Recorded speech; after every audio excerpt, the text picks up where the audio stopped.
공공재개발 유력 후보지로 꼽혔던 용산구 한남 1구역이 탈락하자 배경에 관심이 쏠리고 있습니다. 저희 서울경제TV 취재 결과 용산구청이 서울시에 접수할 때 초기 동의율 13%를 그대로 놔두고 진행한 것으로 드러났습니다.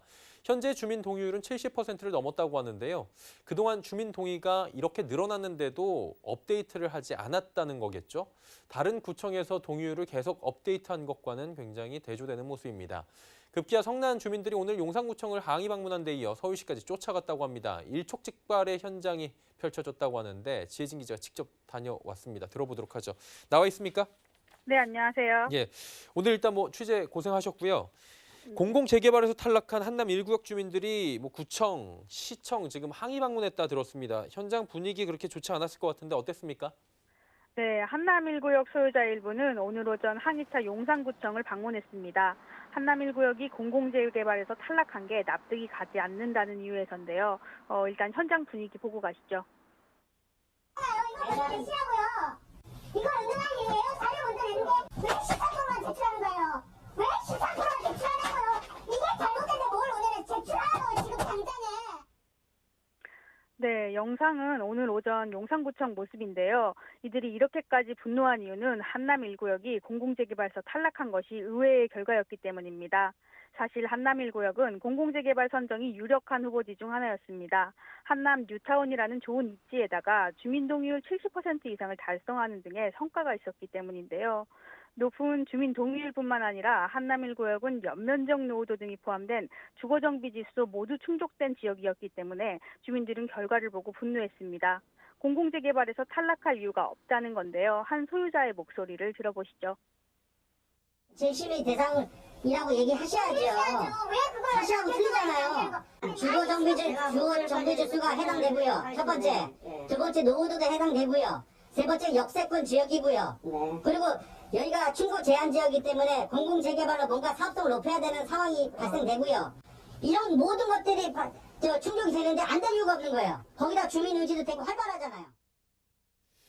주민분들이 많이 좀 분노하신 모습들을 저희가 볼 수가 있었는데 그도 그럴 것이 아무래도 선정될 것이라는 관측이 많았는데 적극적으로 동의서도 거뒀다고 하고요. 떨어진 구체적 이유가 뭡니까? 네, 일단 서울시 보도자료에 명시된 이유로는 주민 반대가 있습니다. 실제로 용산구청에 따르면 한남 1구역 공공재개발에 반대한다는 사람 158명이 민원을 접수했습니다. 문제는 이 158명의 신원이 불분명하다는 건데요. 주민들이 알아본 결과 구청 관계자는 동의서를 제대로 확인하지 않은 것으로 파악됩니다. 반대 민원서에 올라온 158명이 한남 1구역의 소유자인지 확인하지 않았다는 건데요. 그렇다 보니 민원서 명단 중에는 같은 주소지인데 부부관계인 공유자도 별도로 반대 민원을 접수한 사례도 있었습니다. 반대 민원 158명이라는 수치조차 부풀려졌을 수 있다는 의혹이 제기되는 까닭입니다. 또 앞서 한남 1구역의 공공재개발 동의율이 70%가 넘어선다고 말씀드렸는데요. 구청이 서울시에 접수한 건 13%가 전부입니다. 13%는 공모 첫날 수치인데요. 소유자들은 꾸준히 동의율이 높아질 때마다 구청에 찾아와서 서류를 제출하고 현황을 공유했는데 이런 것들이 구청선에서 전달되지 않은 셈입니다. 그 결과 한남 1구역은 공공재개발 신청 마지막 날인 지난해 11월 4일 기준으로는 동의율이 63%가량 되며 후보지 중에서 동의율이 세 손가락 안에 들 정도로 높았으나 최종적으로는 탈락하게 된 겁니다. 이뿐만 아니라 어제 열린 선정위원회에 각 구청 관계자들이 참석해 자치구마다 후보지에 관해 발표를 했다고 하는데요. 용산구청에서는 이 자리에 참석하지 않은 것으로 드러났습니다. 담당자 개인 일정 때문이라고 하는데요. 이 사실을 알고 한남 1구역 소유자들은 더욱 분노하고 있습니다. 행정처리와 관련해선 구청도 실수를 인정했는데요. 구청 관계자의 설명 들어보시죠. 별도로 그런 것들을 제시하거나 이렇게 의견이 오지는 않아서 보완이나 그런 것들이 요구되지 않는다고 하니까 인사인계가 되고 담당 팀장이나 담당 인사 관련 나오고 그러는 바람에 좀 실책이 있었던 것 같아요. 주민의지 굉장히 강했는데 구청에서도 실수 인정하는 거 보니까 2차에서는 결정적 역할을 했다고 봐야 되겠네요.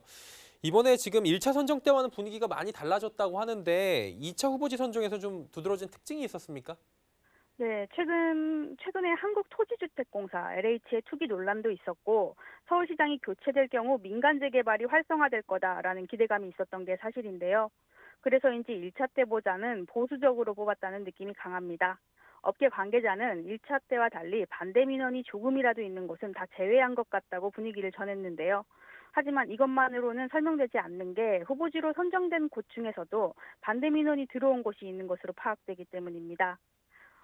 게다가 한남 1구역의 경우 반대 민원을 고려한다 치더라도 반대 민원 비율이 전체 토지 등 소유자의 20% 수준인데요. 한남 1구역과 함께 이번에 공공재개발 후보지에서 탈락한 구역으로는 강동구 고덕 2-1과 2-2구역이 있습니다.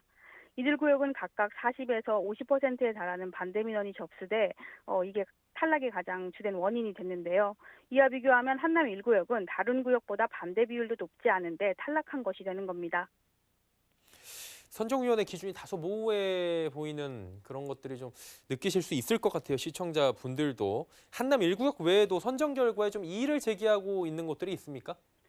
네, 이번 공공재개발 선정 과정에서 어떻게 보면 가장 결정적인 게 반대 민원일 텐데요. 문제는 민원을 낼 때 구청이 신분증 사본과 같은 별도 서류를 요구하는 것이 아니라서요.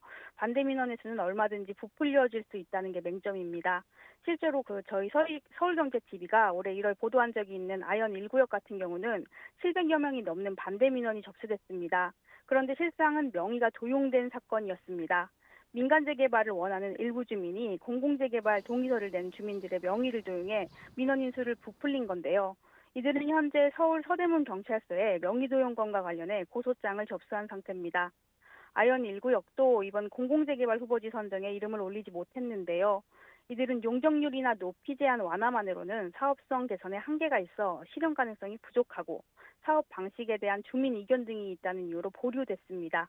이에 아현 1구역 관계자는 민간 재개발이 어려워서 공공재개발로 갈 수밖에 없는 구역인데 공공에서조차 사업성을 이유로 보류시켰다며 반발했습니다.